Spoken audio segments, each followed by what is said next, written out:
बिहार एक ऐसा राज्य है जहां आज भी रोजगार विकास की सबसे बड़ी चुनौती बना हुआ है, जहां हर साल लगभग 20% पॉपुलेशन रोजगार की तलाश में दूसरे राज्यों में माइग्रेट करते हैं। कई सारे एक्सपर्ट्स का कहना है कि जब तक यहां कोई बड़ी इंडस्ट्री नहीं आएगी तब तक ना रोजगार मिलेगा और ना ही विकास। इसी रोजगार और इंडस्ट्रियल डेवलपमेंट की कमी को दूर करने के लिए सरकार प्राइवेट इन्वेस्टमेंट को अट्रैक्ट करने की बात करती है और इसी कंटेक्स्ट में सितंबर 2025 में एक मुद्दा सामने आता है, जहां बिहार के भागलपुर में लगभग 1050 एकड़ जमीन अडानी ग्रुप को सिर्फ ₹1 प्रति साल के टोकन रेंट पर लीज अलॉट कर दी जाती है। सुनने में ये सौदा एक स्कैम जैसा लगता है, जहां हजारों एकड़ जमीन सिर्फ ₹1 प्रति साल के रेंट पर दे दी जाती है, पर एक्चुअली में ये उतना भी सस्ता नहीं है। पहली बात तो यहाँ जमीन अडानी ग्रुप को परमानेंटली नहीं दी गई है, बल्कि सिर्फ 33 साल की लीज पर अलॉट की गई है और इस लीज के पीछे एक पूरी इन्वेस्टमेंट और पावर सप्लाई की डील शामिल है। और ये कोई इकलौता ऐसा केस नहीं है। साल 1993 में अडानी ग्रुप को मुंड्रा पोर्ट प्रोजेक्ट के लिए जमीन 10 पैसे प्रति स्क्वायर मीटर रेंट पर अलॉट की गई थी। साल 2008 में गुजरात गवर्नमेंट ने टाटा नैनो प्लांट के लिए लगभग 1100 एकड़ जमीन करीब ₹900 प्रति स्क्वायर मीटर के रेंट पर दी थी।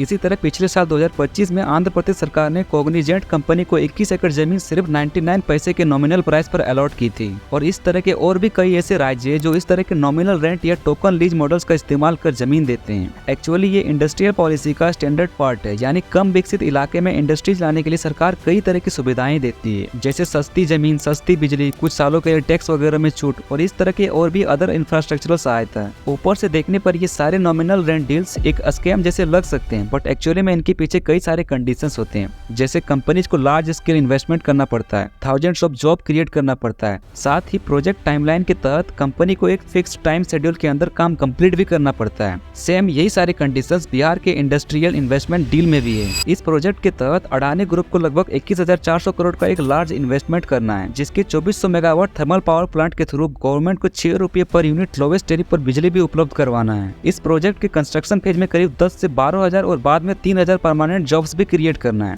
तो बेसिकली इससे बिहार की इकोनॉमी को एक बड़ा बूस्ट मिल सकता है।